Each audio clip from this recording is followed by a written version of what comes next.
प्रेक्षकांनो, ठरलं तर मग या मालिकेत तर आज तुम्ही अक्षरशः एवढे हसाल की तुमचं पोट दुखेल. कारण झालंय असं, सुरुवातीला त्यांनी असं दाखवलं, सायली म्हणते हा फोटो आईने दिला. अर्जुन म्हणतो कशाला. सायली आता एकदम गप्प बसते आणि तिला कल्पनाताईंचं शब्द आठवतात की तुम्ही मुलासाठी प्लॅनिंग करताय ना. मग आता ती एकदम चुप बसते. अर्जुन म्हणतो तिकडनं काय झालं, काय होते तुम्हाला. मग आता ही म्हणते आई असं म्हणत होत्या की आपण दोघं. अर्जुन म्हणतो काय आपण दोघं. एवढा सस्पेन्स आणलाय त्यांनी या सीनमध्ये की काय सांगू तुम्हाला. अर्जुन म्हणतो काय झालं मिसेस सायली, बोलता बोलता इतके सिरियस का झालाय तुम्ही. आता हा चक्क उठून उभा राहतो आणि म्हणतो काय झालं सांगा ना तुम्हाला. आई म्हणत होत्या की आपल्या दोघांचं. अर्जुन म्हणतो आपल्या दोघांचं काय, आपल्या दोघांचं कॉन्ट्रॅक्ट मॅरेज कळलं की काय मम्माला. आता तेवढ्यात ह्या कल्पनाताई आल्यात आतमध्ये. मग सायली जोरात ओरडते आई तुम्ही.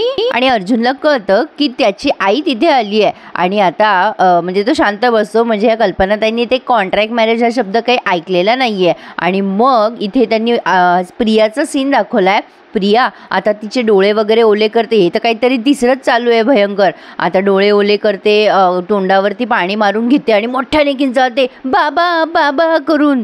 बाबा नाही, बाबा नाही. आता रविराजांकडे जाते ती धावत. रविराज म्हणतात काय काय झालं बाळा तुला. नागराज म्हणतो दादा अरे केवढा घाम फुटला हिला, काय झालं हिला. मग आता रविराज म्हणतात पाणी दे नागराज तिला. नागराज पाणी देतो तन्वीला. रविराज म्हणत असं शांत हो तन्वी. आता याच्यात पण खूप मजा आली आहे. अशी रडायला लागते ही नाटकं करून.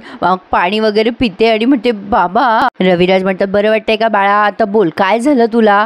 मग आता म्हणते बाबा बाबा मी नाश्ता करून आत खोलीत बसले होते ना, तर माझा चुकून डोळा लागला आणि मला खूप खूप घाणेरडं स्वप्न पडलं हो बाबा. ते स्वप्न मी बघितलं, खूप भयानक होते. नाही नाही मी ते सांगू पण नाही शकत बाबा तुम्हाला. आता लगेच नाटकं करून मोठ्याने रडायला लागते. नाही नाही बाबा मी नाही सांगत. मग रविराज म्हणतात तिला अगं स्वप्नच पडलं ना तुला, तू तुझ्या घरात आहेस आता, तू सेफ आहेस. ते स्वप्न विसरून जा बरं, आता त्रास नको करून घेऊन जा विसरून. आता लगेच नागराज म्हणतो अगं सांगून टाक ना, म्हणजे तू सांगितलं स्वप्न की तुला मोकळं वाटेल, शांत वाटेल, म्हणजे भीती नाही वाटणार ना. ते रविराज असे बघतायत नागराजकडे आता. मग लगेच नागराज म्हणतो काय काय झालं तन्वी, काय स्वप्न पडलं सांग बरं. मग आता लगेच ही म्हणते बाबा अहो आई माझी अशी निश्चित पडली होती हो स्वप्नामध्ये. रविराज एकदम असं धक्का बसल्यासारखं तिच्याकडे बघायला लागतात आता. तर इकडे पुन्हा त्यांनी सायली अर्जुनचा सीन दाखवला. सायली लगेच म्हणते व्हिडिओ कॉलवर आई आल्या. अहो आई आल्या. मग कल्पनाताई म्हणतात काय गं व्हिडिओ कॉल चाललाय का, कोणाशी बोलतेस. मग आता सायली दाखवते अर्जुनला आणि म्हणते ह्यांच्याशी. कल्पनाताई म्हणतात अच्छा म्हणजे नवऱ्याला त्याच्या लहानपणीचा फोटो दाखवणं चाललंय वाटतं. मग अर्जुन म्हणतो हो अगं मम्मा, आत्ताच सायली मला म्हणाली की तू माझ्या लहानपणीचा फोटो तू तिला दिलास. मग कल्पनाताई म्हणतात ए अर्जुन तो मोठा करून दिलाय ना फोटो, तो पुन्हा भिंतीवर लाव आणि तयारी अशीच करायची असते. अर्जुन म्हणतो कसली तयारी. अगं मम्मा ती फाईल एक विसरलोय मी घरी, ती फाईल कुठे हे विचारण्यासाठी मी व्हिडिओ कॉल केला होता.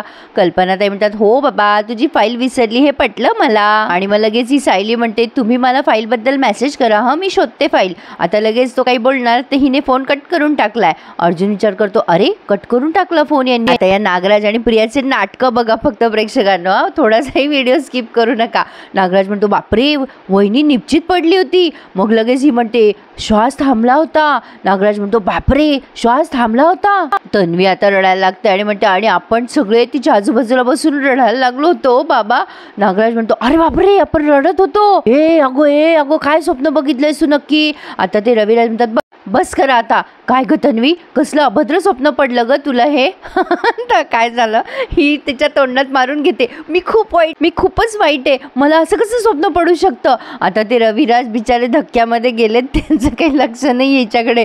ही अशी बघते हा कधी बघ आपल्याकडे आणि तोंडातलं मारणं कधी थांबवू आपण. नागराज म्हणतो अरे दादा तिच्याकडे बघ ना, अरे ती तोंडात मारून घेते, अरे थांबव तिला. मग हे रविराज म्हणतात अरे बेटा हे बघ असं काही विचार करू नको, तुझं काही दोष नाही आहे. नागराज म्हणतो दादा अरे अशी स्वप्न पडणं म्हणजे काहीतरी शुभ अशुभ संकेत असतात रे. आता लगेच ही प्रिया मुद्दाम घाबरवते त्या रविराजांना. अरे बापरे असं काही खरंच असं घडलं तर, म्हणजे घडणार असेल तर.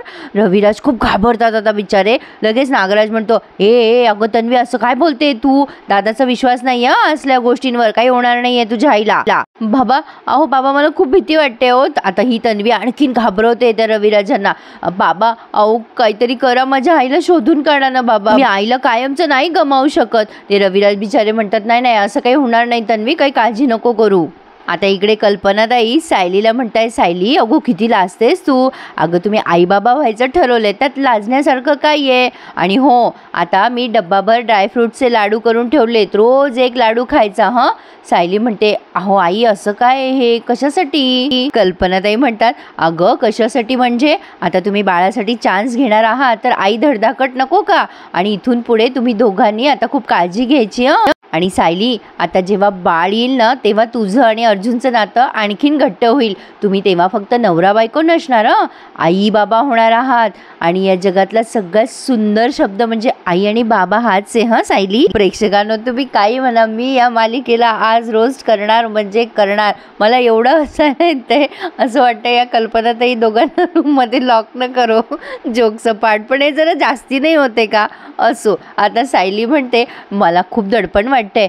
आई जे सांगताय ना ते छान पण वाटतंय. म्हणजे मी ज्याच्यावर मनापासून प्रेम करते त्याची आई होणं ही किती सुंदर भावना असेल, असं ती मनातल्या मनात विचार करतीये. आता कल्पनाताई म्हणतात, अगं सायली किती विचार करतेस तू? आताचे क्षण तुम्ही दोघं जण छान एन्जॉय करा.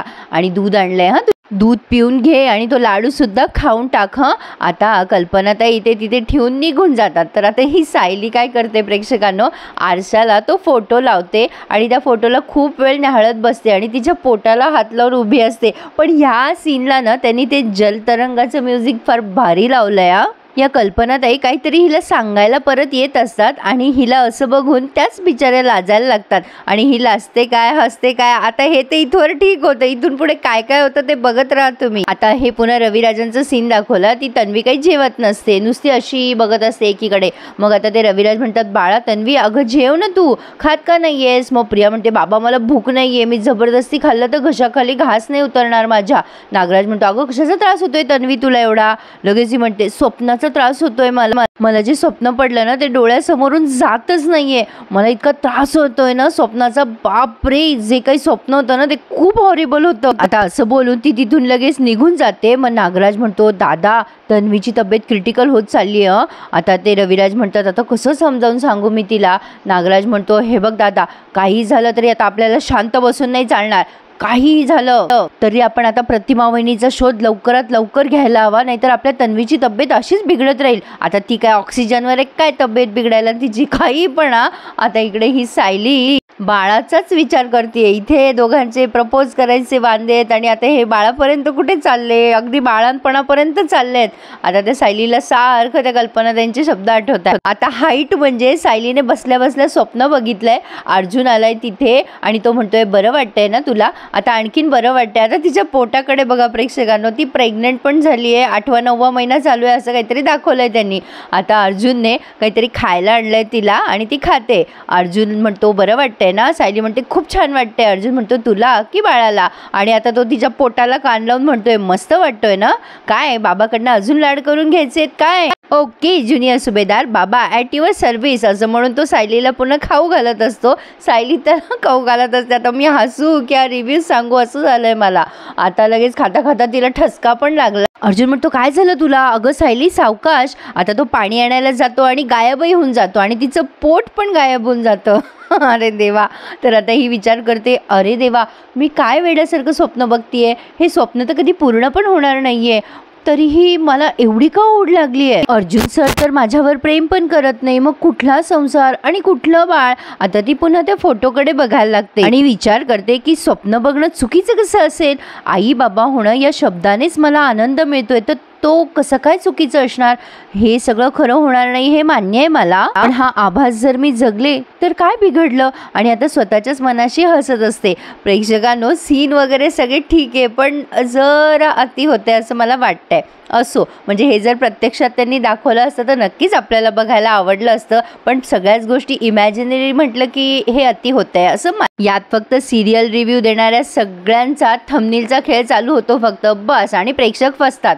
तर आता इकडे आपण बघतोय रविराज पोलिसांना फोन करतात आणि विचारतात प्रतिमाचा शोध कुठपर्यंत आलाय, आता आपण लवकरात लवकर शोध घ्यायला हवा इन्स्पेक्टर, आणि हे बघा बारीकातली बारीक गोष्ट सोडू नका, काहीही हिंट मिळाली तर कळवा मला. आता ते प्रिया आणि नागराज ऐकत असतात फोन आणि प्रिया त्या नागराजला म्हणते, हा आळशी किल्लेदार घर बसल्या फोन काय करतोय, बाहेर पडायला हवं ना त्याने, लॉकडाऊन आहे का, बाहेर नाही पडला तर डेड बॉडी कशी मिळणार याला, युजलेस कुठला. नागराज म्हणतो, अगं नुसतं बाहेर पडायला नकोय, अगं त्याने तिकडे जायला हवं जिथे आपण डेड बॉडी टाकली आहे, त्यासाठी काहीतरी सुचव.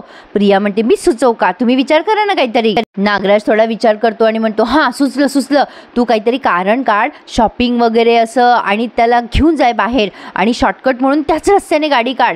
प्रिया म्हणते, मी असं का करू, अहो मी डिरेक्ट त्याला प्रतिमाच्या डेड बॉडीकडे घेऊन गेले तर त्याला संशय नाही का येणार. मग नागराज म्हणतो, अरे यार मग काय करायचं आहे. मग आता ही पण थोडासा विचार करते आणि म्हणते, हां मला सुचलं, अहो मला सुचलंय काही, चला तिकडे सांगते तुम्हाला. नागराज म्हणतो, अगं सांग ना इथेच. तेव्हा ही प्रिया खोलीत जाते, म्हणजे तिच्या बेडरूममध्ये घेऊन जाते त्याला हात धरून. नागराज म्हणतो, अगं सांग ना काय सुचलंय तुला. आता ती पुस्तक दाखवते त्याला आणि मग नागराज म्हणतो, हे काय पुस्तक, काय पुस्तकात. आता प्रियाने खूप सारे सिम कार्ड काढलेत आणि नागराजला दाखवलेत.